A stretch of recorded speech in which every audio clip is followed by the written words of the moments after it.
So welcome everyone. Thank you so much for joining us and joining us for the next step of our Unnatural gas campaign.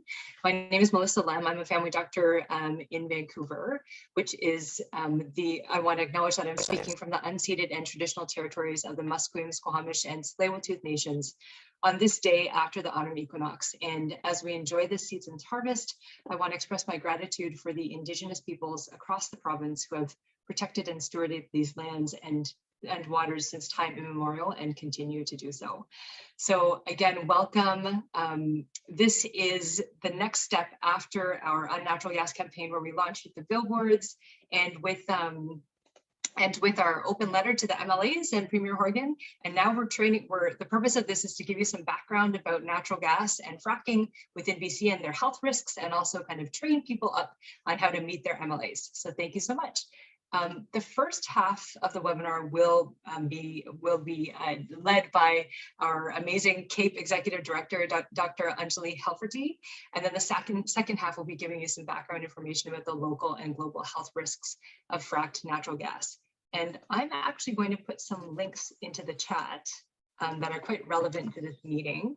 So the first one is a link to the sign-up sheet to lead an MOA meeting. So there are already some names on there, and if you just kind of look for your riding and enter your name there if you're interested in scheduling it, that would be great.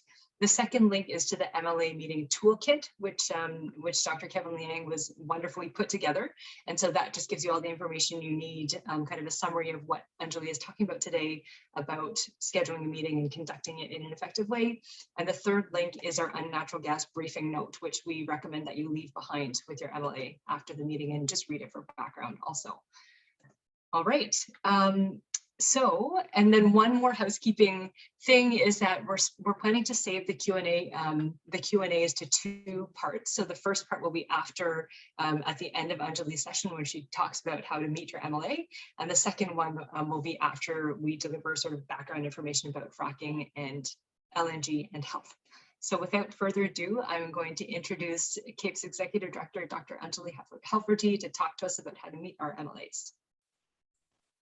Great, thanks very much, Melissa. And I'm curious first to start with, I will have some slides to share over the next short while, but I think either through, since most folks have their video off, either through, the hand raise emoticon in your within Zoom, or you could put a little yes or a star in the chat, or turn on your video if you like and raise your hand.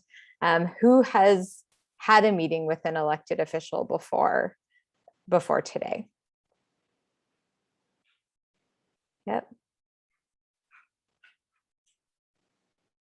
A good number, lots actually. So I think we'll hopefully draw on all of your experiences today. But I'm curious if one or two people want to quickly share. You don't have to turn on video. You can just unmute if you like, 30 seconds or a minute about your experience meeting with an elected official. How did it go? How did you set it up? Is anyone, I might just see who still has their hand up and ask you to share, but would anyone like to volunteer? Sure, I'll volunteer. Terrific, thank you.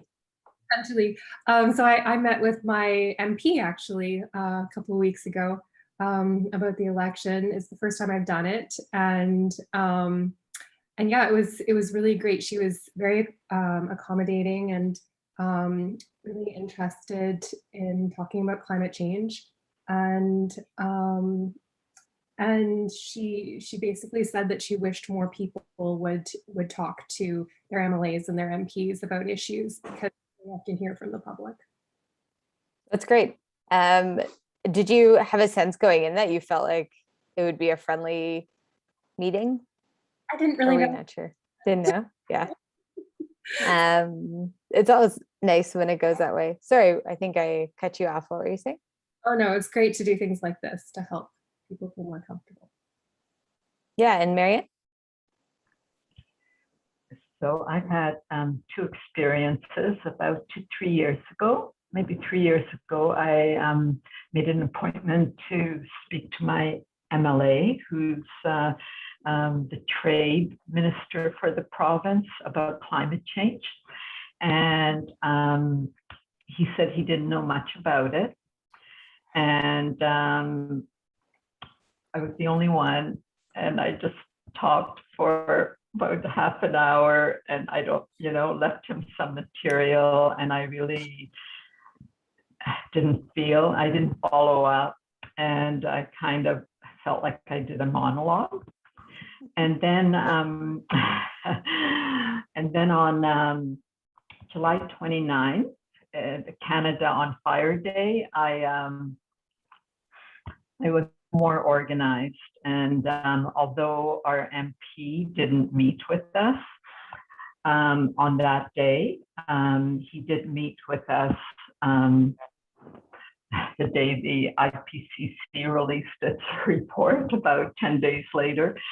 And there were 6 or 7 of us, and we really organized well. And he said no to our asks, but it was much more satisfying. And he said it was the best meeting that he had ever attended with constituents. Well, that's impressive. It's nice to get this kind of feedback. And I'm glad to hear a couple of these stories. I think I suspect many of you have stories like this. I think I will just briefly share. There's a couple things, even just we've already talked about, which is meeting organization, having more than one person there, the importance of doing follow-up. Like you've already hit on a few key points. The one little anecdote I'll share is quite a number of years ago, I actually didn't meet with my MP, but I was working on an initiative called Adopt an MP that a bunch of other youth climate activists and I were running, and I had gotten called for an interview on CBC or one of the morning shows about the Adopt an MP campaign. But because I'm sure many of you will identify with this, because I was organizing the campaign nationally, I hadn't actually reached out to my own MP to meet with him. So they asked me and so that evening was like, I better at least connect. So I, sent him an email and said, hi, I'd like to meet with you. And the next day on the radio, this was like 5 p.m. This is now 7 a.m. the next morning. They said, have you met with your MP? And I said, oh, I haven't met yet. I've reached out, but I just haven't heard back. And haven't heard back yet. And tried to really make it like, oh, I'm sure I will, I'm not worried. And my MP actually called me up the next day and yelled at me for making him look bad on the radio. And I think he hadn't actually heard it, but one of his staff had. And I really remembered that, both because it's a very strange experience to have your elected official call and yell at you on the phone, but also because it really reminded me that the public perception is so important. It's so critical to elected officials maintaining their jobs. And I think I, in an inexperienced moment, kind of tried to make myself look good as opposed to make the MP look good. And I think he actually was an ally. He wasn't a problem. And it was a good reminder that they really care about their public image. So I think that's something I think about in my engagements with elected officials. I'm going to run into some slides now. There aren't too many, and then I'm going to ask you all to do a little exercise in breakout rooms, and we'll come back and talk about it. But I do want to thank Climate Action Network, and we've already run through this because they made a really nice lobbying toolkit that I borrowed from, and I know Kevin has made a really great toolkit for this group as well. So I think that will be a great resource. So there's a bunch of reasons, if you haven't met with your MLA before, or MP, or really any elected official, often you have a campaign, you have priorities, you need to make your positions known. The meeting provides balance. So industry lobbyists, as we know, meet with elected officials all the time. So you can consider yourself providing a bit of balance.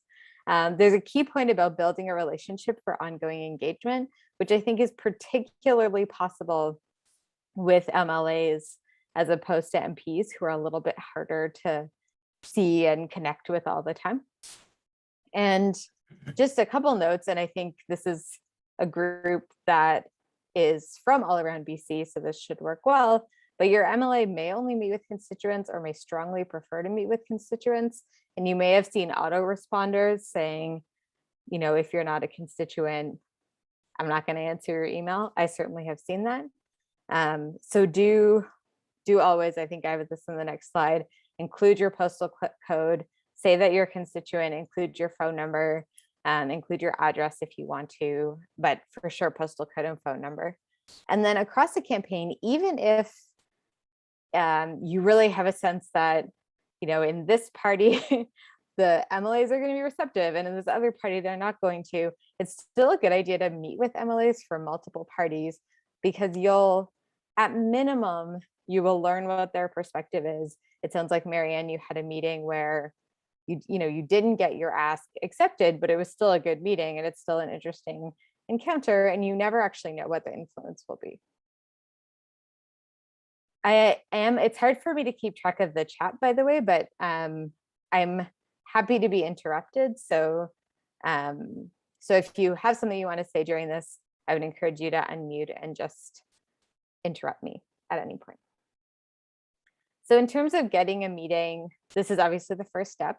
I've always gotten meetings through email, although I believe phone can also work well, especially for MLAs. Let them know you're a constituent, as I said.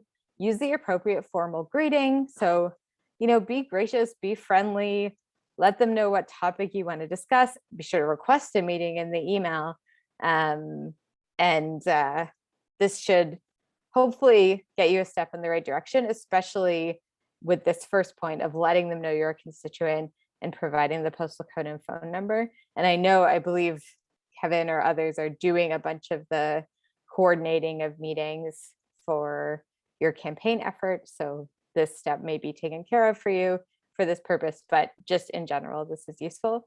And I think Warren, you had, when we were chatting, you had said you have successfully gotten meetings by calling up the constituency office. I don't know if you want to say something about that, or if anyone else wants to talk about initially getting a meeting. Yeah, I would just comment that I live in a small community, Salmon Arm, of about 70,000 people. And over the years, I've got to know, you see the MLAs, they wander around town, they do various things in the area. In fact, our longstanding MP, he's now retired, is one of my patients, which gives you a certain understanding of where that individual stands. The long-term relationship is what really makes a difference. If you've got a connection with somebody and you keep, on various issues, not just one issue, but on several, you get in touch with them, that seems to really, it sort of rounds out the relationship. So it's not just monothematic. And that also is a helpful thing. That's great. Thanks, Warren. Is there anything else anyone wants to jump in on the getting a meeting process? I'll jump in on that. So I was actually just getting bread the other week, and I popped into my MLA's office, and they said email, and we got an appointment. So it was pretty easy. Yeah, the walk in the door approach, which perhaps we can do again. It's nice that people are in their offices again. I think that's a great point.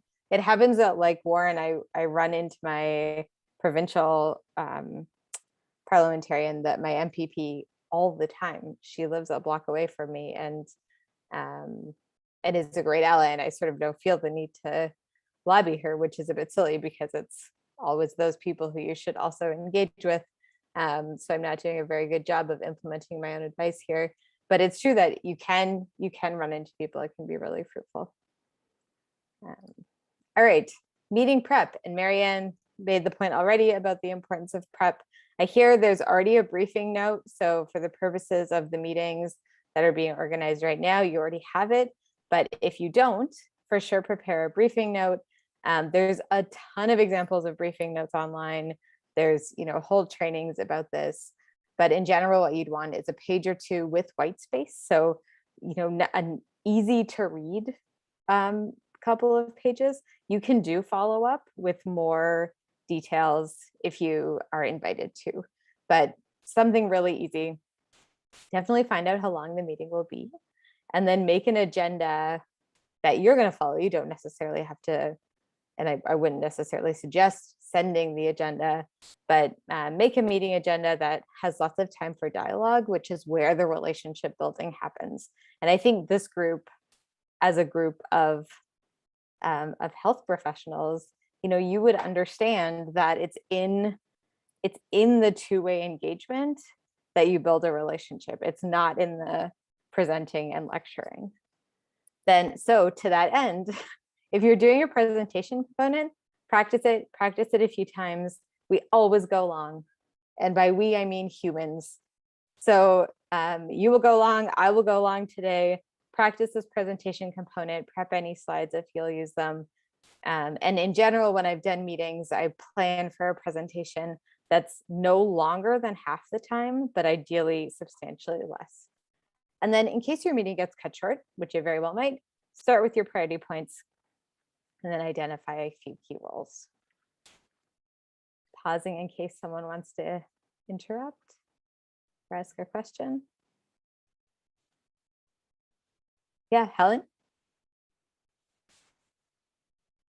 I just wanted to ask if most people are getting meetings face-to-face or they're still being online. And if so, would you suggest preparing a few slides like this, Anjali? So when I've done, that's a great point. When I've done the online meetings that I've been doing over the past year, often we have had a couple slides. Okay. But I think the best meeting that I had, we didn't have slides. Okay. It went so long that like the 45 minutes of Zoom timed out, and the MP was like, re-enter the Zoom room. I want to keep talking to you. And it was me and a colleague, Jane, and neither of us were her constituents. It was just one of these scenarios where we made a human connection. We didn't agree on everything, but had lots of interesting things to talk about. And, we're going to ask for another meeting. And I think we're going to get it because we made that connection. So we could have had a couple slides at the start of that, and I think that would have been fine. But what I really took away from that versus other meetings that have been very presentation heavy is the importance of the relationship, kind of a chat. Yeah. More enjoyable for them too, right? Thank you. Yeah. Thanks for the question. So at the meeting, I firstly want to say there's no need to be nervous. You are people who people approach for advice, for perspectives. You are probably people, you are health people. So the thing you have in common with your MLA or MP is that you are very busy and you want to spend your time wisely. So you want people to respect you in that way. We're going to do the same thing for your elected officials. But as much as I can say, there's no need to be nervous. You might anyhow, it's fine. But these are just people who happen to have gone through a different job route than us. So very briefly run through introductions, really thank them for the meeting. If there's any specific work that they or their party have done that is useful and aligned with your priorities, do thank them for that. You can briefly identify the problem and lean on your role as health professionals. There's a good place to have an anecdote here, again, short. Advocate for solutions at a high level, because everything we're talking about is too complicated to get into the details within your meeting time. And what you want is to build a relationship. So you'll build the relationship through the stories you tell, through the engagements you have, not through statistics or through the real meat of these issues, which you're about to talk about, I think, a little more today. But that's where there's a lot of room for follow-up, which will be more successful if you've built the relationship, and where their staff come in as well. And those are the people who often get really into the details. And then ask them what they think. And this is where you have hopefully a respectful dialogue. And then do identify any follow-up and be sure to write down your follow-up points. Always send a thank you. again, just being respectful and appreciating their time, complete any tasks you've agreed to do quite promptly. And then especially because this is a local person, to Warren's point, if there's an upcoming event you can invite them to, if there's something going on, especially if it's not a political event. So like, I know there was the organization of an art show quite a long time ago at the beginning of the pandemic that then got cut off. Like that would be an example of something you could invite them to, and then do follow up. And Warren, did you want to jump in on this? And just the importance of a relationship also with office staff. Most MPs and MLAs rely heavily on their staff. The staff often work really hard to make sure that the MLA is either well informed or at least kind of shielded. They often expect to get people coming in, if not yelling at them, certainly pressing them hard for responses. And the ones I've met in our riding, MPs and MLAs they've been very appreciative of just being pleasant. You know, it goes a long way towards sort of softening them up, and at some later time, maybe getting to pay more attention to you if they don't immediately. Yeah, totally agreed. The way you get a next meeting is probably their staff as well. Okay, so just like I said, just like we all will in our MLA and MP meetings, I've run this a little bit late.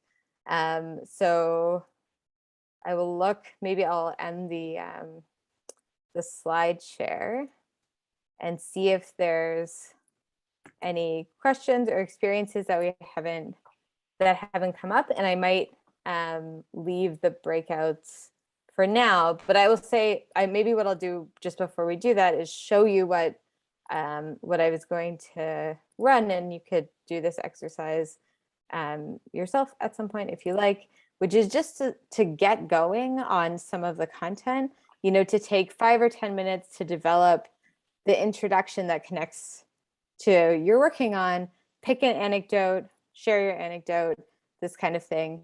And then again, and I was just going to split into 2 groups, but develop a 2-minute description of a campaign solution, and then end it with a question for your MLA. So I know this is being recorded, and I'm happy to share these slides if you want to use these exercises at another point. But the point that I'm trying to make is that that the prep doesn't need to be super taxing. Like you just need to sit in a group and start thinking about it, and keep those pieces really short. And Mara, please. Mara. Oh, hi. Sorry. I'm so sorry. I was in another meeting, and I'm sorry that I'm late. My question just was, and I hope we haven't covered this already. If it's probably the MLA in your own MLA that you're a constituent of is more likely to see you if you ask for a meeting, right? For sure. Is there any use in asking for a meeting from someone who's not your MLA, or are they under no obligation to see you? Yeah, I don't know how that works. I would say yes. You can always ask. It's great if you can find someone who's interested in the riding. At least to have one person be there is really helpful, because that person also opens the door. But in in a brief example that I gave, it was someone who I just said, I'm Cape. Will you meet with us about this issue? And the MPs did say yes. So you can certainly ask. Because sometimes the first question they say is, am I your representative? Are you in my riding? Mm-hmm. And if you say no, then they're under no obligation to talk to you. That's certainly right. And it speaks to the need to organize across geographies. Yes. But there's no harm in asking. Okay. That's and you can credential yourself. You can say, I'm this, I'm that, I'm part of KBC, we're provincial, we're running this campaign, it's relevant to your riding in this way. Make your case, see what happens. Yeah, okay, that's really helpful. Thank you. Thank you very much. Worries. Is there anything else? And I'm happy to have it be a question or just other experiences or advice. Yeah, Warren?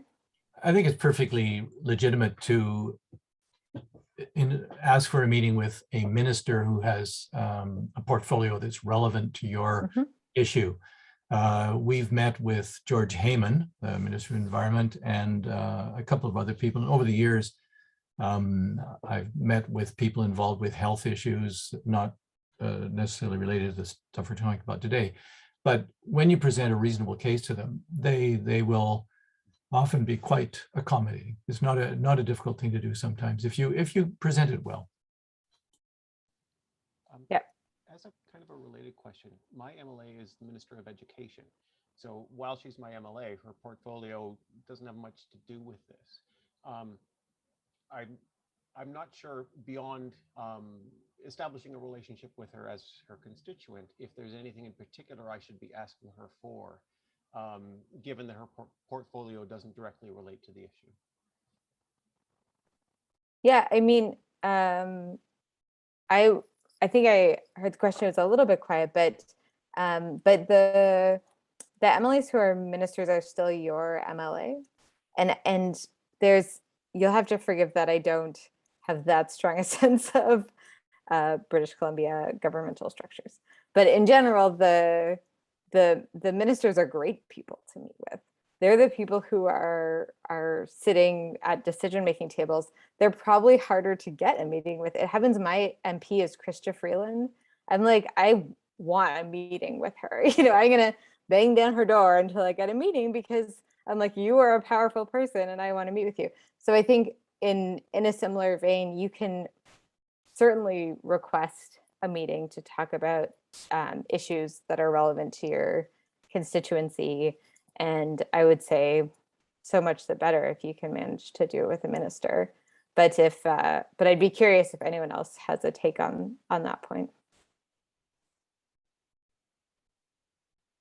Makes general sense. Yeah, for sure, give it a try. Yeah. Thank you very much.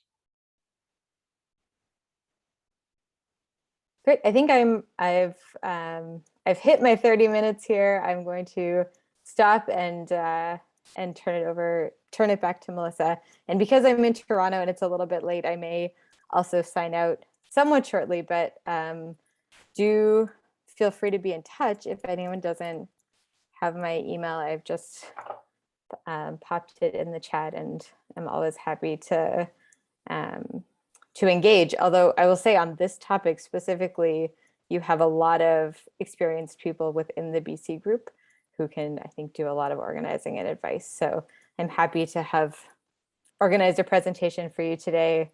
And it's always nice to see everyone, but I think you're probably in pretty good shape as well. Thank you so much, Anjali, for joining us on Eastern Time. Have a good night. And yeah, we'll report back and let you know how we did with your awesome advice. All right, so the next section we're going to move in is a bit about the background, about the health risks of fracked natural gas within BC, both local and global. And the first speaker we have to talk about fracking's impacts on environmental and global health is Dr. Warren Bell, who you've already heard from tonight. He is a family physician living and working in Salmon Arm, and he is the past founding president of CAPE. Take it away, Warren.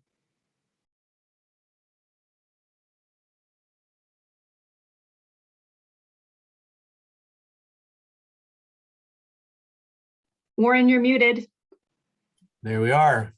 Slides and voices. We got everything here. So hello, everyone. I'm going to talk about some of the background about fracking in BC and look at some of the harms. So let's just go straight ahead. And wouldn't it be nice if this advanced? We're not advancing, Melissa. Not quite sure why. I've got the screen here. So I'm going to stop sharing and start all over again and see if this is how computers work. You just change them around and then you do this there. Maybe that'll work. Well, that's very interesting because slides. Warren, are you clicking with your mouse, or are you using the cursor or the keys on the keyboard? I'm using my direction keys on my keyboard, which usually works extremely well. So I don't want to keep on showing you the same slide all evening long. That would probably not be an attractive thing. Let's just try this again. There we are. Something magical happened. I don't know who did what, but I'm very happy that it happened. So fracking and the climate crisis is part of a bigger issue, the global existential crisis that we're all in. Now, my goodness, we are hung up again. This is very peculiar.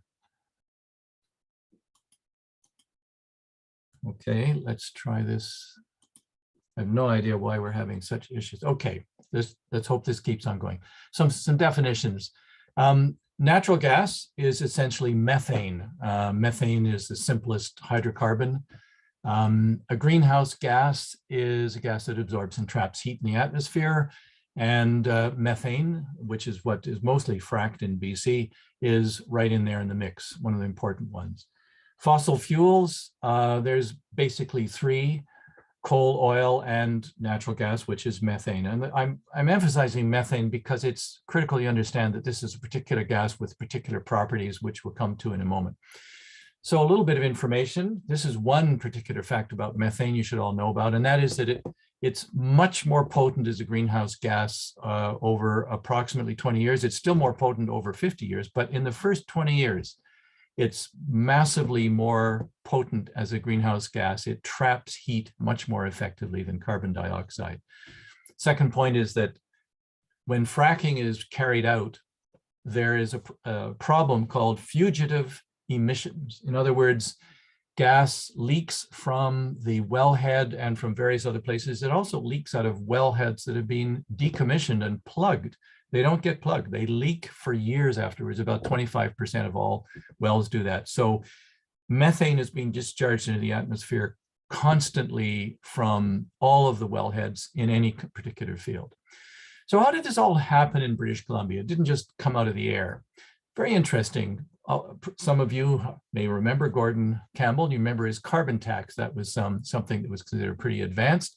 Well, Gordon Campbell did another thing. He approached the Agricultural Land Commission and he pressured them to amend the act so that they could delegate decision-making powers to someone else. Now, it doesn't say who else it was. This is 2002. But in 2004, this is what happened. And this was the underlying purpose of it. The Agricultural Land Commission delegated decision-making about land use to the Oil and Gas Commission, and no necessity for the ALC to be involved was there anymore. It had disappeared from the regulatory process. And here's one of the agreements. That was back in 2004, but every year they renew the agreement. This is 2017.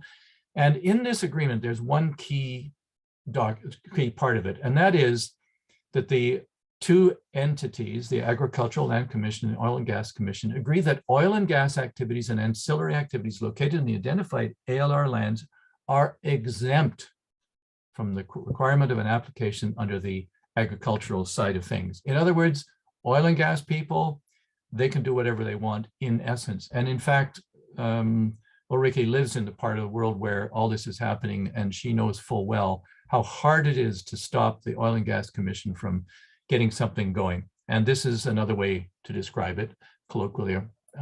That's exactly what it is. You're allowing the Oil and Gas Commission to decide what happens on all sorts of land without any input from other sources. Now, going through decade by decade, 1950, a total of 15 wells in Treaty 8 territory, which is the northeast corner of BC. Actually, this is Blackberry River land. By a lot farther along, it's underneath my heading here. So I'm just going to go back. You can see the wells. By 1990, there's 5,400. 2011, there's 16,000 and change. And then look what's happened about 5 years ago. Almost the entire territory is taken up. This is the Blueberry River First Nations. David Suzuki and another academic group did this atlas. It's astonishing. The land has been completely swamped, and this is 5 years ago. You can imagine what it's like today. Not only that, but if you look on the left, you see all these little spidery lines. Those are mini pipelines. We hear about the Northern Gateway and Trans Mountain expansion, stuff like that. But in the territory where all these projects are taking place, there's a little mini pipeline sliding all over the landscape. You can see Fort St. John in the middle there. On the left, on the right-hand side are the tenures, the ability that is being purchased or arranged by a company to do development if it wants to. And you can see on this map, there's also lots of little lines on it, and those are also boundaries between one tenure and another. There's no boundaries. They're all contiguous. They all overlap. Astonishing degree of development in this territory. And I will just mention that the Blueberry River Nation just won a major court decision to stop this cumulative impact problem, but we won't talk about that tonight. So the big problem with the full life cycle of fracking, and especially fracking for natural gas known as methane, is that fugitive emissions are huge, and they are the reason that it's not any better than oil and coal. This is an article, a paper that was written by Robert Howarth, a professor at Cornell who's studied these matters at great length. And here's what he said. Both the fracked gas, which he calls shale gas here, that's the American term, and conventional natural gas have a larger greenhouse gas footprint than do coal and oil for any possible use of natural gas, which is methane. So methane, this 84 times more powerful greenhouse gas, is being produced in such quantities from fracking that it's making natural gas production, extraction, and use more dangerous for the climate than oil and coal. Now, that's not what you've heard from Christy Clark and John Horgan and other political leaders, but I can tell you this is what science says about this subject. That's the article in case you want to locate it. It's in the scientific literature. Now, everybody's familiar with these graphs. I use this one because it covers a long timeline, 800,000 years. And you can see at the very end on the right, how extreme and how rapid the increase in carbon dioxide. And this is carbon dioxide, not methane. Methane on a much smaller time scale is also increasing. This graph is from the IPCC's most recent report, just came out a few weeks ago, showing that methane production, natural gas leaking into the air, has been increasing just as much as carbon dioxide has. So BC has an unenviable, terrible record for reducing greenhouse gas emissions. In transport, it's going up because there's more people living in the province and they all drive vehicles. But you can see the second line down, the sort of light brown, is showing also an increase over the last 15 or 25 years. And that's because we have done zero to reduce the greenhouse gas production in this province. Whatever you may hear from our public leaders, this is the reality. And this, by the way, is from a government site. And it doesn't include the greenhouse gas produced by burning forests, which is huge as well. So what are the impacts? Local impacts are what happens in the area, okay? Pollution of all sorts, including the fugitive emissions that escape and get into the air. If you live in an area where there's a lot of fracking, the noise and light pollution can be horrendous. Ulrika, I'm sure, can have stories to tell about that. It's everywhere in some parts of the world, and it's in the farmland areas. Wildlife, of course, are not tolerant of the noise, the pollution, the light flashing all the time, and the vehicles driving down these newly created roads over the place. And many other activities really stop happening. Farmers sell out and move to the city and just take money from the oil companies to let them develop their land. Quiet enjoyment. If you have a farm and you live in the country, that's very important to you. And suddenly it disappears when these wellheads go in. The water consumption level is huge. It's sucking down water tables in certain areas and contaminating them with various substances used in fracking. Now, looking at the global side of the story, of course, everybody knows after our heat dome and all the deaths from it, and the wildfires that are getting worse decade by decade, that heating the planet is taking place because of this. The oceans are acidifying. That sounds modest as an effect, but it is profoundly important in disrupting ocean ecosystems. Glaciers are melting, and there are already communities and island states and coastal locations that are already being affected. New York City had a storm surge that pretty much drowned people in their basement suites recently. Infectious disease, where physicians were seeing diseases that were not known prior to the warming of the planet. And we're now seeing, for example, Lyme disease in British Columbia. Not a lot, and it's mostly in the southern areas, but it is starting to turn up here. Extreme weather events, well, I think everybody who's listening tonight and watching this knows what that's like. We've seen some extraordinary extreme weather events. And it's interesting how it affects all of us in our hearts and our minds. An Australian philosopher coined the term solastalgia, which means when you're at home and looking outside and around your area, you feel homesick because what you used to have in your home is gone. It's not there anymore. And then, of course, food and water insecurity. I live in the middle of a farming area, and I can tell you some of the farmers are horrified by the way their crop production has been grossly distorted by the extreme heat that we've had in this area. I'm just going to show you a few pictures to end up. This is something, 100 Mile House is something that was all over the province this past summer. That's Lytton on its way out. This is Terrace, which was flooding almost during the worst heating process because, by the way, it's because of glacier melt, much of it. The glaciers are disappearing because of the heat. Vancouver, even, this large urban center that so many people live in, that's not exactly a pretty sight to see. We all know about the deaths in heat dome. It depends on where you were and how you were counting them, but there were many, many older folks who got into severe difficulty, and a number of them died. Estimates start from 590, and then you broaden the area, you get more. California, storm surges, even just regular surf moving up on houses that were previously far away from the ocean's edge. And the horror that I think most of us felt when we heard that 1 billion life forms living in the intertidal zone because of the nature of the tides, but also mostly because of the heat, were simply destroyed. It's not something we like. I want to close by just getting back to the whole psychological impact.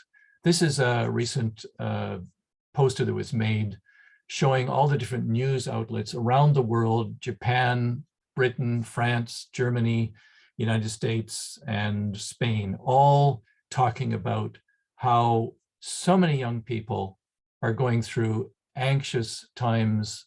Many feel that they'll never live to a full life expectancy because of what's going on. I think that's underlying the poignancy of our obligation to future generations to help prevent some of these tragic and harmful impacts on their minds and their thoughts and their hopes. And that's it. Gone. Thank you so much, Warren. That was a really, I think, motivating presentation that tells us the reasons why it's really important for us to take action on fracking and fracked gas within BC, and also what's happening on a global scale and within our province and within the Pacific Northwest. That's great. So next, it is my distinct pleasure to introduce Dr. Ulrika Meyer, who is a family physician who lives and works in the heart of fracking country in Dawson Creek in the Peace region. And she's also co-investigator in a UBC family practice grant to study the local health effects of fracking. And she is going to tell us about what she's seen firsthand in terms of the local health harms of fracking. Go ahead, Dr. Meyer. Thank you, Melissa. And thank you, Warren, for the good background on fracking. As you mentioned, it really took up here in 2004, and the northeast of BC is maybe 90,000 people living here. And in the past, it was single well pads. Now there can be up to 60, 40, and on one pad. So lots of traffic going to bring the water in, to bring the frack fluid in. And the compressor station, gas plants, holding ponds for the wastewater, they will take up in the future 25% of the agricultural land reserve, which is also not to underestimate. The Peace River is a breadbasket too. We grow canola, wheat, oats, beef. Like, it is normally a nice area here. It's a beautiful country, but it is changed quite a bit. So the unconventional natural gas development is close to residential area, farmers, schools, waterways, and that is exposure 24/7. You cannot. So, for instance, if you look at farming, which is quite overdeveloped, it's such industrialized area close to their school, the Parkland School. They have an emergency plan because they have a gas plant close by, and they also have well pads. So if there's a fallout and the H2S would rise, the teacher or whoever's in charge that day has to decide if it's safe for the kids to bring them to the bus, which is parked right in front of the school, or if they shut off the furnace and each classroom has duct tape, and they will duct tape all doors and windows and hope for the best. And does not feel good for people living and send their kids there. Oil and gas workers have 7 times higher mortality rate than other industries, and this is due to the exposure to chemicals. Last year, we had this 26-year-old diagnosed with stage 4 esophageal cancer with mets. And it was so sad to see, just married with a young child, and he has no family history, non-smoker. His only risk factor was working for the oil and gas industry. And he was dying at age 27 at Christmas last year. It was really sad to see. We also observed local health flags. Our radiologist said in 2018, I have my 10th case of glioblastoma, and he worked prior in Cape Town, and he knows what the incidence should be. And glioblastoma, being the malignant form of brain cancer, as we know, and not a long survival rate, can be connected with radiation. There is natural occurring radioactive material what comes out with the fracking process. In the fracking fluid are also radioactive materials to mark certain gases. And so it is even then enhanced. We call it enorm. And so if there's a relation, we don't know, but we see it even in younger women. Like the youngest I'm aware is 28. She was pregnant 20 weeks. She was a daughter of a colleague in this area in a neighbor town, and she had to abort the fetus in order to go for treatment for glioblastoma. Normally the age range would be between 45 and 70, you would expect, right? And some are 32, have 3 kids on board, and they last longer, they live longer because they're so young with a cancer diagnosis. They have a bit longer life expectancy. Then we had Dr. Suk Zakaria. He worked as an internist here for 2 years, and also that was from 16 to 18. And he said, I have so many cases of idiopathic interstitial fibrosis, and he had 10 cases, could not find any other reason, no lupus, no asbestos exposure, nothing. And again, deadly disease, mean survival is 3 to 5 years, no treatment available. And we don't know why we have the increased rate. But if you look at idiopathic pulmonary fibrosis, it's more occurrent in highly industrialized zones of countries. England is really good with their number, and we would maybe expect 1.5 cases per 30,000, not 10 cases. When they did autopsy on people who died of idiopathic pulmonary fibrosis, they found silica and aluminum in the hilar lymph nodes close to their lungs, compared to other people in autopsies, and said, and silica is one of the main component in frack sand. So there could be a relationship too. Previously we had Dr. Lambiotti, was an internist in Dawson Creek, and he left us because he said it's an unhealthy region. He didn't want to expose his kids to the toxins, and he diagnosed endothelial lymphosarcoma in 3 people. He said the incidence is 1 in 500,000. Why do I see 3 in Dawson Creek, right? That was just for Dawson Creek. So he was quite concerned and unfortunately left us.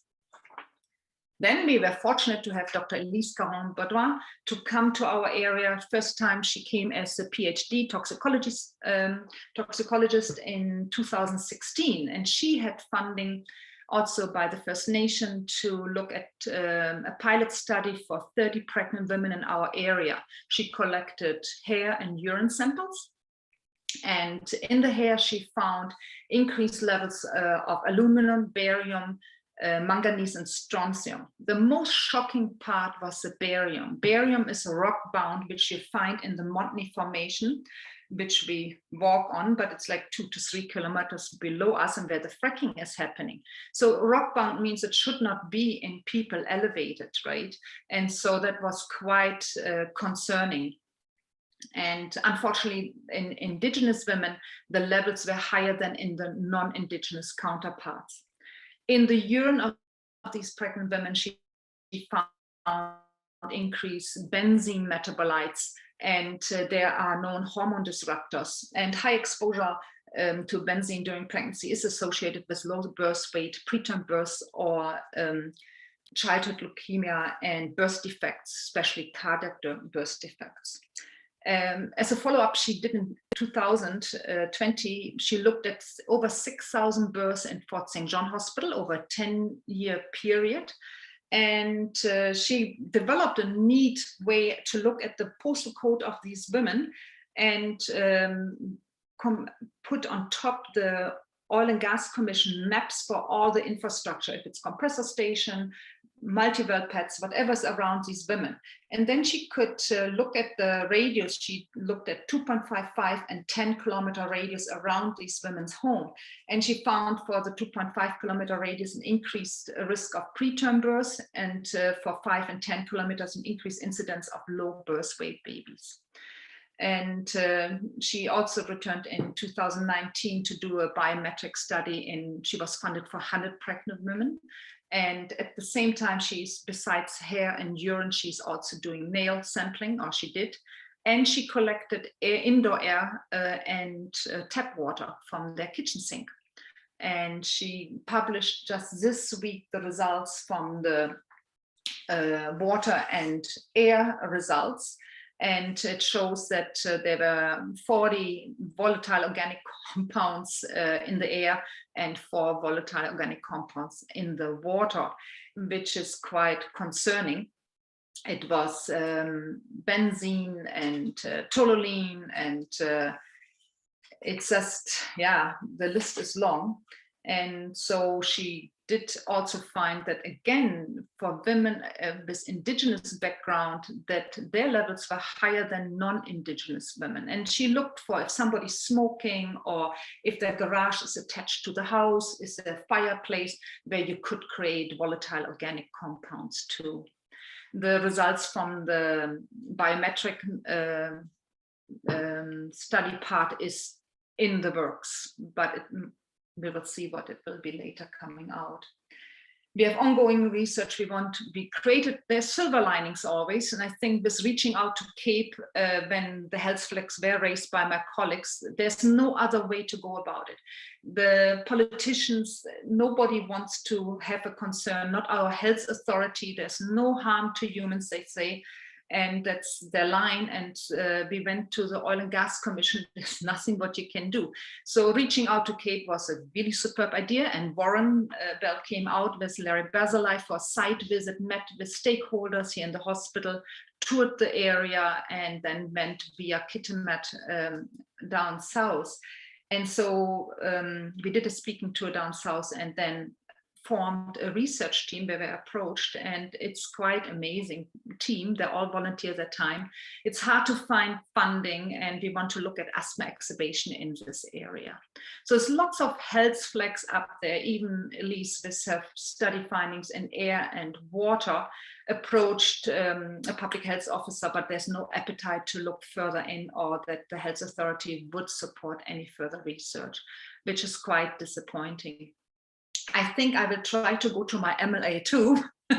Although he worked for the local gas company, I'm not sure how successful I will be to find an open ear, but I think it is really important to reach out and make aware people that there is a health risk living here. Many who work for the industry, they cannot speak up, they will lose their job.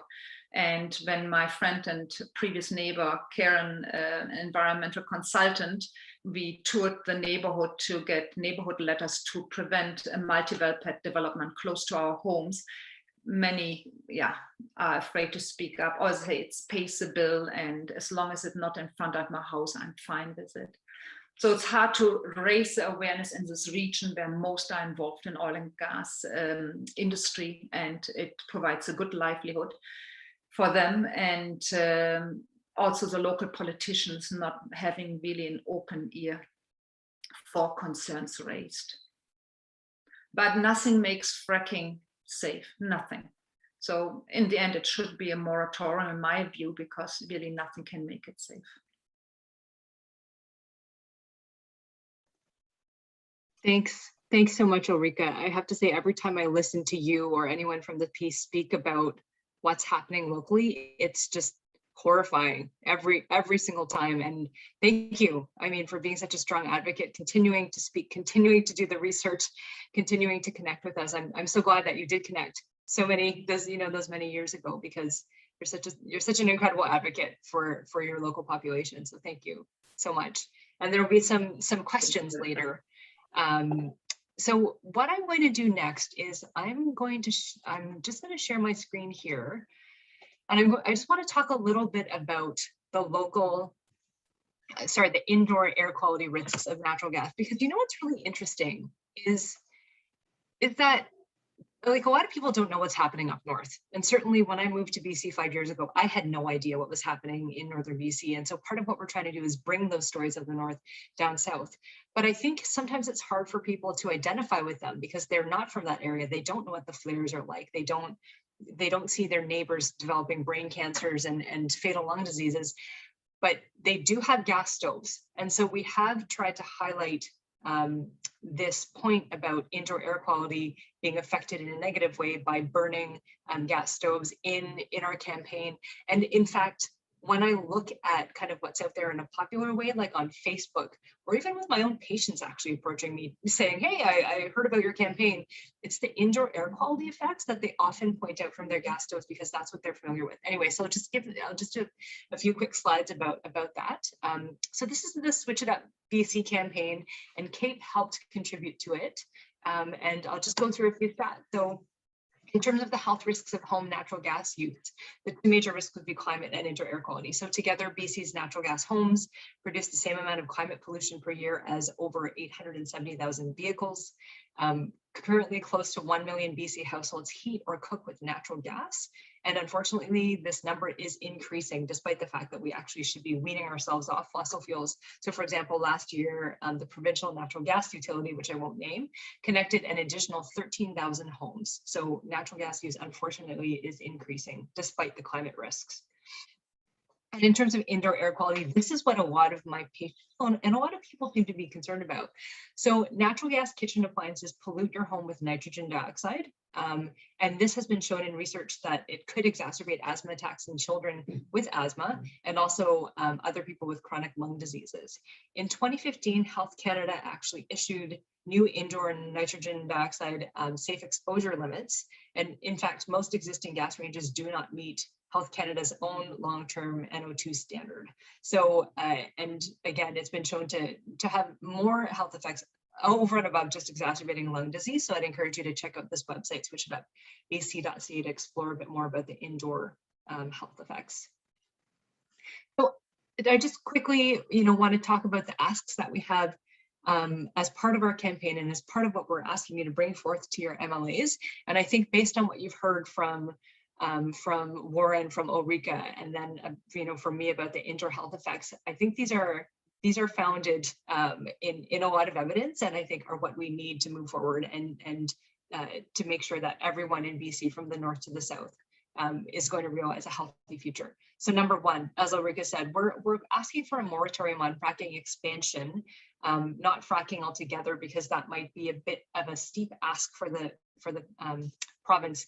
So essentially, because natural gas extraction harms the health of people living near fracking wells and intensifies the climate crisis, the BC government should stop all new fracking development. Our second ask is for zero emissions buildings. So we're asking that natural gas hookups should be banned in all new buildings by 2023, with buildings in the north, because there's less supply of tradespeople given until 2025 to comply. And we're asking that the province invest in retraining programs for workers to build affordable zero emissions buildings and retrofit all existing buildings for zero emissions. So for example, in Vancouver, where we live, 50% of our climate pollution comes from basically natural gas burning in buildings. So by reducing these hookups, we can obviously have a pretty significant impact on BC's overall climate pollution. We're asking number 3 for best transition. So we're saying that support must be provided to workers and Indigenous communities impacted by LNG production to transition to a clean energy economy, including financial support for retraining and a guarantee of good zero emissions jobs. And really this is, and I think this is something that we're pushing, a lot of people are pushing for across Canada. They're saying, well, how about the jobs? Like, how am I going to feed my family? And the thing is, these jobs are finite, they're boom and bust. And if we train workers for these long-term clean energy jobs, it'll be much better for our overall health and then much more stable for them too. But this is a criticism that we've often gotten, but there is, there are stats that show that investments in the clean energy economy return a lot more, significantly more to to our economy than investments in fossil fuels. So anyway, we're asking for just transition. And our final ask is to end fossil fuel subsidies, to stop making natural gas so artificially cheap in this province. So we're asking that the provincial governments end all fossil fuel subsidies as defined by the WTO, including direct spending, tax breaks, transfer of risk, and public finance. And you can find all these asks and more information on our website, unnaturalgas.org, that was put together by the amazing Dr. Kevin Liang. And I'm just going to open the floor up to questions that people may have about any aspects of our presentations, or if you want to talk a bit more about scheduling a meeting with your MLA, please go ahead and raise your hand if you'd like to speak. Raise your Zoom hand.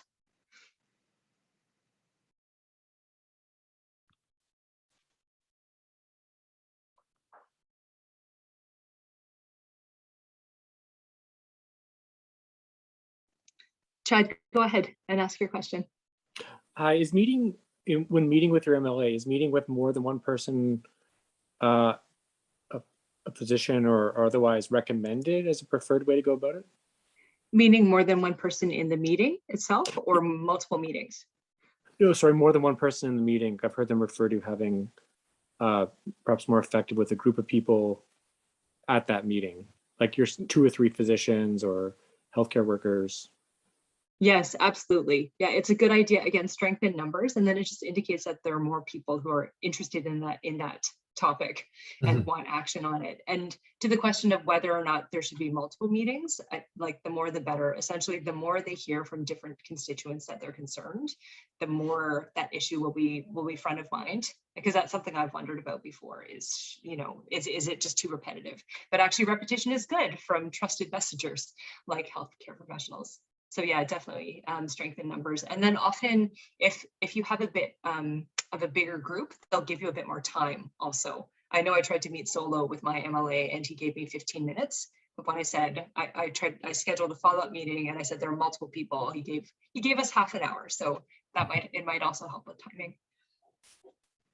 Marianne, go ahead.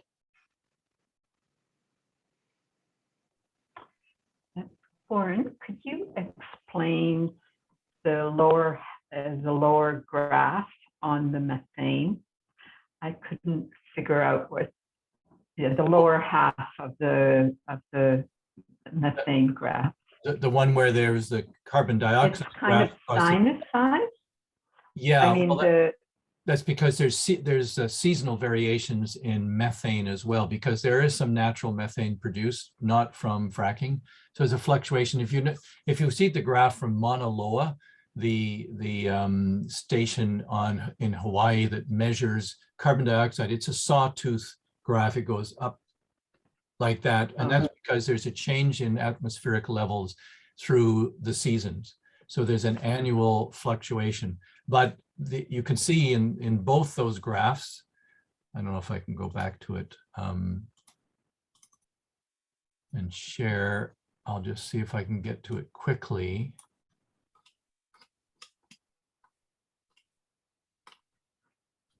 So it's part of Yes, there we are. Yeah, this is the one. There's two that differences one. between the graphs. The first one for carbon dioxide is covering 800,000 years. And so it's a much larger time scale. With the graph for methane at the bottom, you have the same annual fluctuations. And but what is important is that although the slope is not so extreme as in the carbon dioxide graph, that's simply because the time scale is much stretched out much more for the one below. It's compressed 800,000 years in one page in the carbon dioxide graph, but only, what is it, 20, 35 years total from one side of the methane graph to the other. So you don't see the sharp slope, but it is steadily increasing. If it was methane on the bigger graph, you'd see a much steeper curve. The bottom part, by the way, the blue and the red in the bottom part is the rate of increase. And the rate of increase is slowly decreasing, but it's still increasing. It's not, it's flattening out, but it's not disappearing. So Thank you. Sure. Warren, your own hand is raised. Did you have a comment? Yes, I'm just going to say that when you go to an MLA or an MP's office, they will always have their own people there. You almost never meet them alone, and sometimes there'll be 2 or 3 of them. I think the number of times I've ever met an MP or an MLA with them only in the room is one finger, whereas 10 times they have their aides, they have somebody keeping notes, they have somebody prompting, sometimes prompting the political person for some information to make sure that it's enunciated, that kind of thing. So I don't think you should ever feel uncomfortable about bringing 1 or 2 people with you. It's a good support system for both sides. Good points, Warren. Ruth, you have your hand up. Would you like to ask a question? Yes. So I'm not a doctor, and I've been looking into fracking a little bit. I was in touch with a woman in Alberta who was telling me about some of the health effects that her and her neighbors and things were experiencing because of wells in the area. And I asked her what her doctor said about it. And she just said, they didn't say anything. I'm just wondering, is there a reporting system where doctors are supposed to, look for the cause of unusual symptoms? It's a really frustrating process, even if I had patients who were passing out in the end because I ruled everything out. He was a fit farmer, liked dancing, and he said, I have the sensation of passing out. Then it got worse, and he was driving the tractor and passed out, and then playing cards with his friend, and he was passing out. That lasted for 3 years, and then when I did the environmental history, he had all these wastewater tanks who were in the winter with heaters connected outside this big sea rings, right? It's all wastewater. So in the winter, this being kept open and warm, it steamed up to his house, and he must have inhaled quite a bit of toxins. That was the only explanation, because once they packed up the sea rings with the wastewater were removed, there was no fracking going up to his farm. I think it was surrounded by 3 sites. He didn't pass out anymore. It was resolved. Is there any way I can report it or anything? No, I told him it's most likely from that cause, or people coming in with neuropathy. They feel not their feet. It feels like they're walking on felt pads. And then this woman tells me she lives in the countryside. She has a compressor station on her property close to the house. And if she looks out her front window, there's a body of water and flames 24/7, right? And so I said, she did nerve conduction studies, which were within the normal range, but I told her it's probably neurotoxins she's exposed to. So I made the link. I tried to do an environmental history. Same with nosebleeds. If you have lots of exposure to volatile organic compounds, they can cause sinusitis, but also nosebleeds. And some people are more sensitive and get quite extreme symptoms. But it's always good to take an environmental history. I'm maybe now fine-tuned living here and see people where I cannot find any explanation except from environmental history. Yeah. And you still have to do your homework and investigate and rule anything else out. I would love if there was a fund where you could do toxicology study and levels in these people to see what's going on, but your MSP will not pay for it, and the industry for sure will not pay for it either, or there's no fund set up, unfortunately. Ulrika, have you tried to report this to anyone or make this public other than through us in any way? And what kind of reception have you gotten? I think we did a public meeting, but there was not much uptake either, because people don't like to come to public meetings, because if you work for the industry, you might be reported. And so we did talk about it, but other than that, no, I didn't go to Northern Health necessarily, no.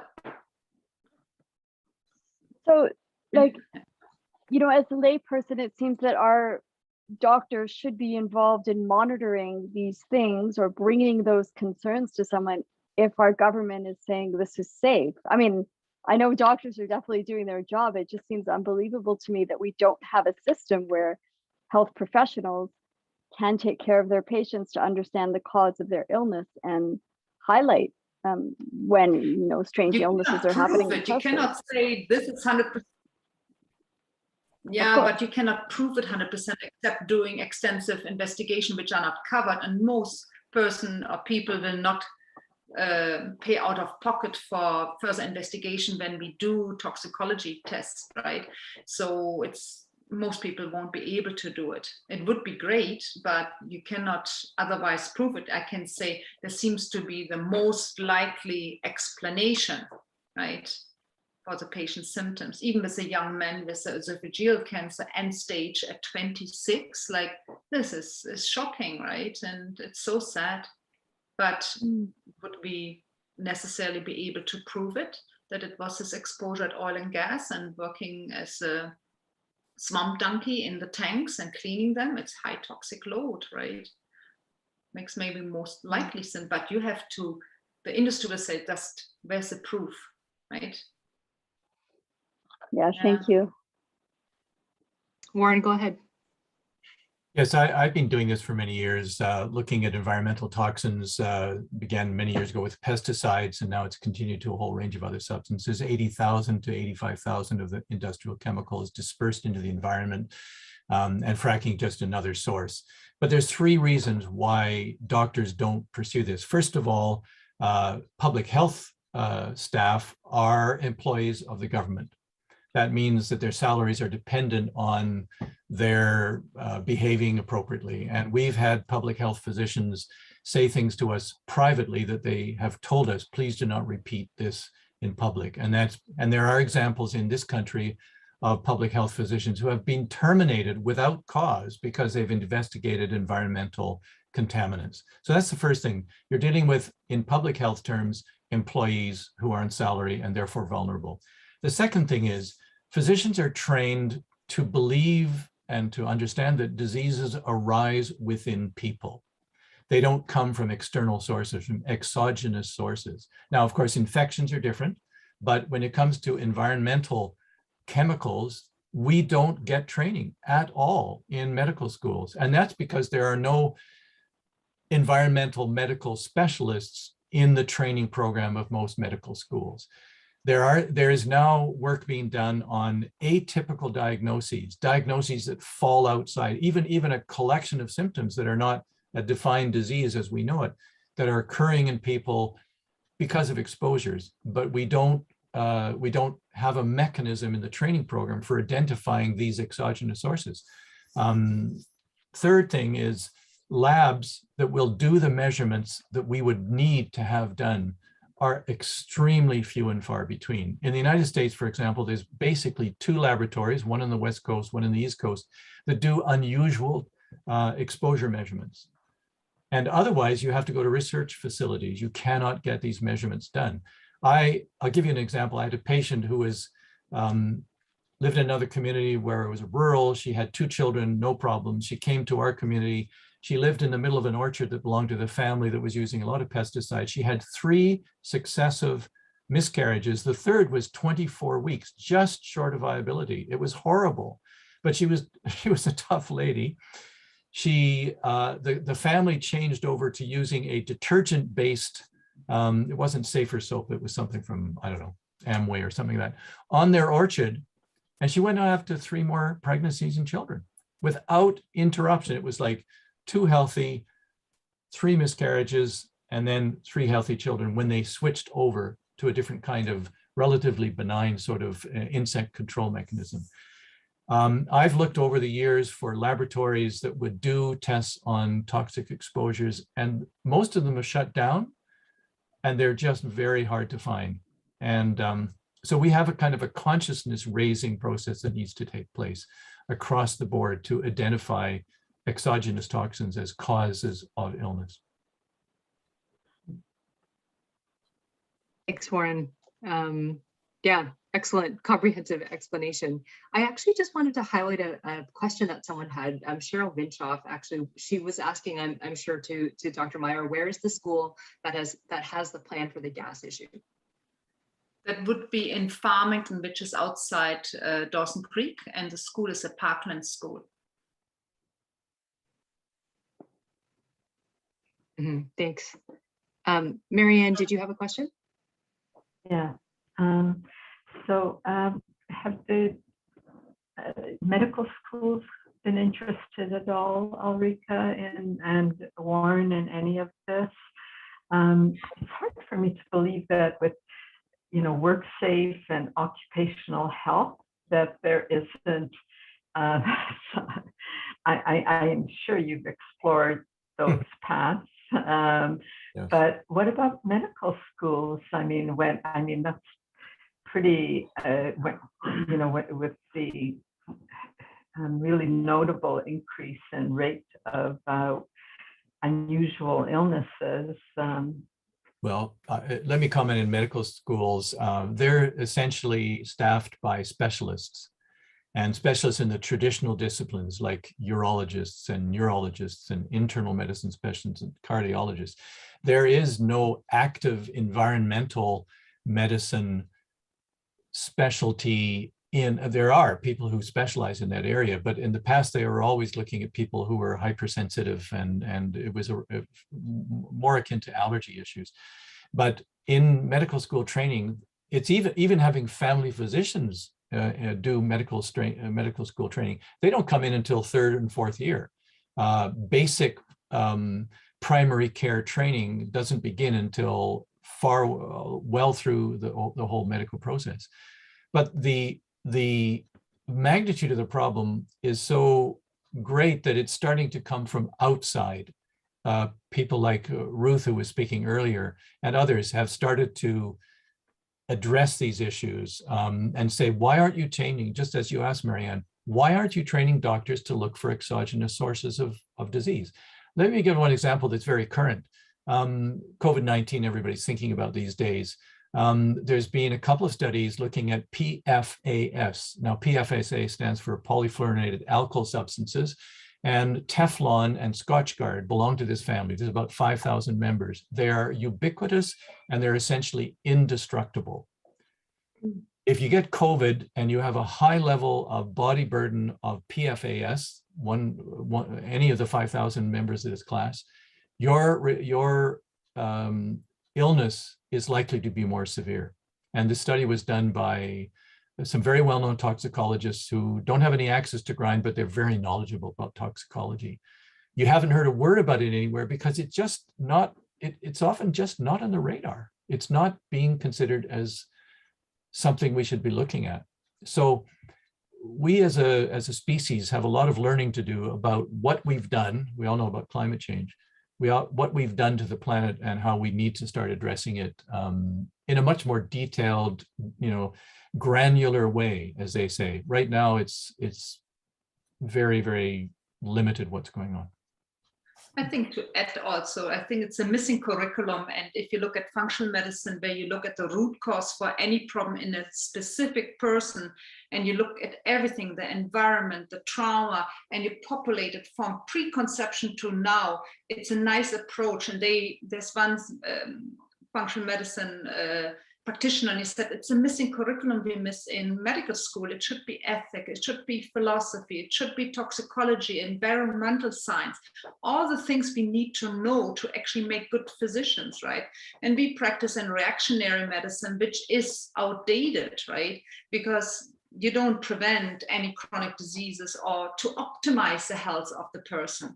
And it's this functional medicine, it's quite satisfying because you would look at this person and what's happening to this person. It could be, it's quite interesting what ticks maybe that person cannot methylize their folate and is not a methylizer or was exposed to amalgam as a child, who knows, right? But to find out for this specific case, what is ticking and what can be improved things. But it takes way more time. And I think this 15 minutes appointment, if you're luxury, and MSP billing scheme, it will move along, and medical schools have to change their curriculum to change the outcomes. It's unfortunate. Also with the aspect of workers' comp, if they're not looking over things, most workers will not report because they will be fired if they report. They have a point system in the background in the firms, wherever the company they work for. I had one, and it's just amazing. He drives a truck with the wastewater.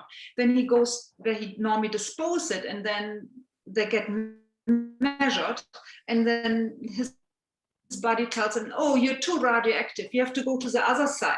And I said, "Do you wear a meter where you can measure? Do you have any vest on? No, I have nothing, right?"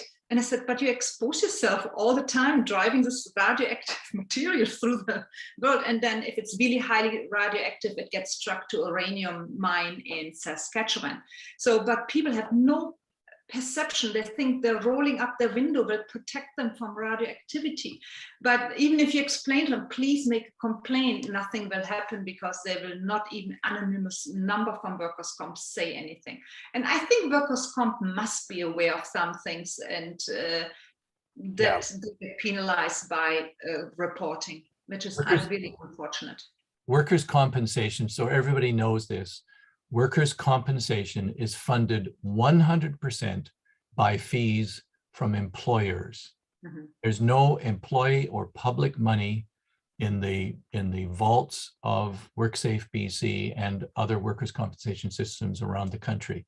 They are funded by employers, and their perspective is enormously shaped by their funding source. You know, he who pays the piper calls the tune. And in this case, the piper is one single piper, the entire employer community. It doesn't mean they sometimes do something good, but it's the exception rather than rule. If a dispute between an employee's position, like I think I was exposed to radiation on the job, and the employer does not really want that kind of material published, then WorkSafe BC will tend, I don't even know if they're conscious about it, but I actually think they are, but they will not follow it up. I can give you examples that relate over the years, but I don't need to take all the time. I'm just telling you, don't expect miracles from workers' compensation schemes because they're designed to stop employers being sued. If you get a workers' compensation team. I feel like, oh yeah, thank you. I feel like our discussion is kind of veering a little bit off like the fracking and natural gas discussion, but it is very relevant, certainly what we're talking about. Reasons why people aren't reporting, reasons why employees and physicians aren't reporting. So just, I know we're nearing the end of our discussion here. I just wanted to put in the chat again, the different links in case people didn't catch them at the beginning. If you're inspired by what we've talked about today, to sign up to lead an MLA meeting, please click on that first link. We'll be sending out emails later also to everyone with these links and with the appropriate information. The second link is the toolkit that you can check out with links to, both our literature and also how to set up your meeting. And the last one is the briefing note that we'd like you to leave behind with your MLA. So does anyone have any kind of final questions before we close out, and hope that we hear from you, hope that we see your names on the sign up list?